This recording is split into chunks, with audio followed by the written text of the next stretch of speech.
So I was in Miami or Hialeah on Monday, and when there's a video where you were recognizing Alina Garcia and Dario Fernandez and Tomas Regalado, everybody applauded. They're so excited about your being the Secretary of State. Um, the um, they your homegrown son, and so they're just all excited. The other thing they're excited about is that they have somebody that is going to care about Venezuela and Cuba and Haiti and Nicaragua, all the problems, because you've been so vocal. So I guess, can you just go through sort of one by one and say, I mean, look, we know what are our options? Not that you know exactly what you're going to do, and a lot of these decisions will be made by somebody else anyway. But what are, like right now, look at what's going on in Venezuela. The Biden administration's allowed oil to flow. He stole the election, completely violated what Biden told him he would do. Maria Corina Machado probably was only alive because of your hard work making sure that Donald Trump put a tweet out. You look at Cuba now. They just dropped the state-sponsored terrorism, which makes no sense. We've got people like Jose Daniel Ferre in prison. Kids as young as 14 in prison for peaceful protests. So give me some of your ideas of what is possible. Let's take one, but let's start with Haiti, because in many ways it's globally complex. And I think the chairman sort of alluded to this a moment ago. There's a fundamental problem in Haiti in that there is no legitimacy of authority. And I say this in recognition of the fact that some of the national police forces in Haiti have been extraordinarily brave. Despite being outgunned and outmanned, these guys and gals have stuck at their post and fought back against armed gangs. You know, when the most powerful person in any nation state is nicknamed barbecue, that is not a good thing. And this guy obviously is not named that for good reasons. He's not a cook. These are bad gang elements that are operating within Haiti and have destabilized not just Haiti, but threatened to destabilize the Dominican Republic, not to mention the migratory pressure that it places on the United States, on the Bahamas, and on other places in the region. There is no easy answer. The Kenyans are there, and I can tell you, I think they deserve a lot of credit for being willing to take on that mission. In recent days, missions from various other countries have arrived, El Salvador being among them, to sort of contribute to that effort. I don't think anyone can tell you they have a master plan for how you fix that overnight. I do think it does begin with stability and security. You've got to establish some baseline security, and it's not going to come from a U.S. military intervention. So to the extent that we can encourage foreign partners, and I would include foreign partners in the Western Hemisphere who should be contributing to this effort, to provide some level of stability and security in Haiti so that you can explore the opportunities to have a transitional government that has legitimacy, that can ultimately lead to the conduct of elections, and then have governing bodies in that country that can bring about a nation state that can begin to build some of the things you need in order for permanency. But it's going to take a long time. And I say this with sadness in my heart. There have been good times, and there have been bad times and worse times in Haiti, but sadly, there's not really been a golden era in Haiti's history, and your heart breaks for these people and for what they've gone through. But you also, as a policymaker in the United States, recognize the implications it's had on our country, it's not just in the migratory pressures it's placed on us, but as I pointed out earlier, the threat it poses on a daily basis to destabilizing the Dominican Republic. You mentioned Nicaragua. It's a very weird situation, for lack of a better term. The Sandinistas earlier, one of the first things they did in the new year is they kicked out every nun in the country. They've gone to war with the Catholic Church, which was the last institution in the country capable of standing up to them. But now they've begun this process of amending their fake constitution to basically create a family dynasty so that Ortega and his wife will now be co-presidents.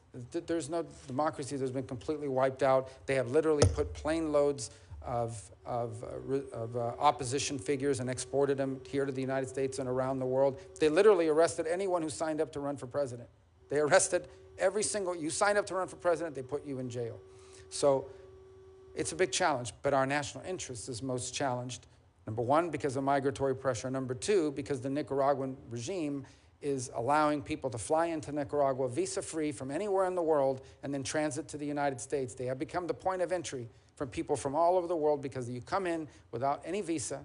They charge you $1,000 or whatever the going rate is today. And from there, you get on the migratory route and into the United States. They have been direct contributors to the migratory crisis we face at our southern border. And the third is the Nicaraguans have basically invited the Russians, to establish a military naval presence in Nicaragua, in our hemisphere.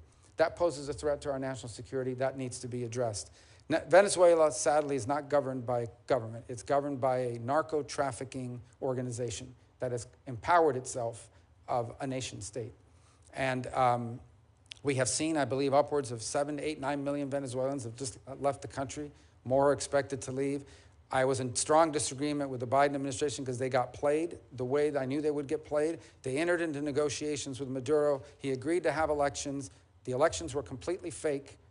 They leveraged migration against us to get those concessions, and now they have these general licenses where companies like Chevron are actually providing billions of dollars of money into the regime's coffers, and the regime kept none of the promises that they made. So all that needs to be re-explored.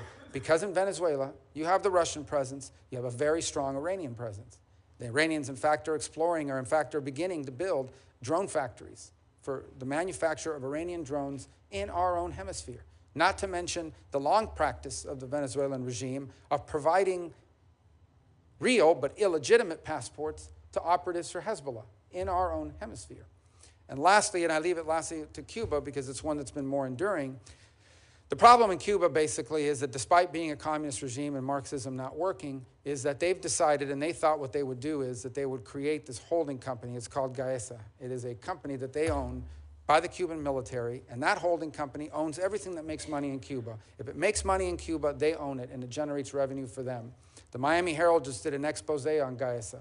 And while you have electrical blackouts and you have all these other problems economically in Cuba, Gaesa is sitting on billions of dollars that they've generated for their permanency.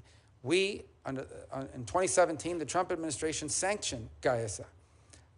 Unfortunately, the Biden administration lifted some of those sanctions and restrictions a couple of years ago, which increased the amount of money they're able to generate through things like manipulating remittances and the like. And then yesterday, the Biden administration announced they were rescinding all of the sanctions on Gaesa, which basically the sanctions were this. You can do business with an independent individual Cuban, but you cannot, it's the regime that doesn't allow it. You cannot do business with anything owned by that government-run entity. And yesterday they lifted the sanctions on them. Now, the new administration is not bound by that decision, but nonetheless, that's what's in place. Ultimately, the reality, the moment of truth is arriving. Cuba is literally collapsing, both generationally in terms of all the young people leaving, but it's also collapsing economically. They are now living on 20 and 21-hour rolling blackouts and some days longer because Marxism doesn't work, because they're corrupt, and because they're inept. And they're going to have a choice to make, those that are in charge there. Do they open up to the world? Do they allow the individual Cuban to have control over their economic and political destiny, even though it threatens the security and stability of the regime? Or do they triple down and just say, we'd rather be the owners and controllers of a fourth world country that's falling apart and has lost 10% of its population in the last 2 years? And that's a dynamic that they're facing right now. I hope that they will choose the path of empowering the individual Cuban so that the individual Cuban has the ability to do what virtually the peoples of virtually every other country in the hemisphere have been able to do at least once in the last 60 years, and some more than once, and that is elect their leaders, vote for their leaders. You think about what happened here today. The Cuban people have no idea what it's like to have an authority figure or someone in charge and power, like I am as a U.S. Senator, sitting here having to answer questions from his colleagues, and also having to have people in the back screaming and protesting against you. You can't do that to a Cuban official. You can't question their decisions. The Cuban people have never been able to participate in a political process for almost 70 years now. And they're entitled to that as much as the people of Colombia and Argentina and Paraguay and Peru and virtually every other country in the region has enjoyed. So let's assume you have this job, you're confirmed, you have the job for 4 years. What would your definition of success be? With regards to generally? Your job. You're just... The alignment of our foreign policy to our national interest has been defined, the security, prosperity of the American people. And that's, and by the way, I would define that as success for the country.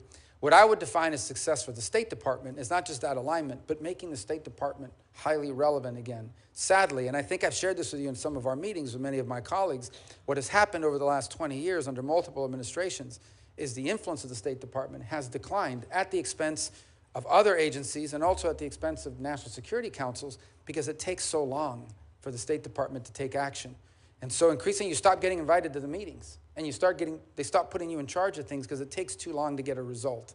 So we want the State Department to be relevant again, and it should be, because the State Department has a plethora of talented people who are subject matter experts and who have skills in diplomacy, and it's not being fully utilized because increasingly on issue after issue, we've seen the State Department marginalized because of internal inertia, because of the way the structure works. So we have to be able to we have to be at that table when decisions are being made, and the State Department has to be a source of creative ideas and effective implementation. So I would define making the State Department relevant again in the setting of our foreign policy is critical.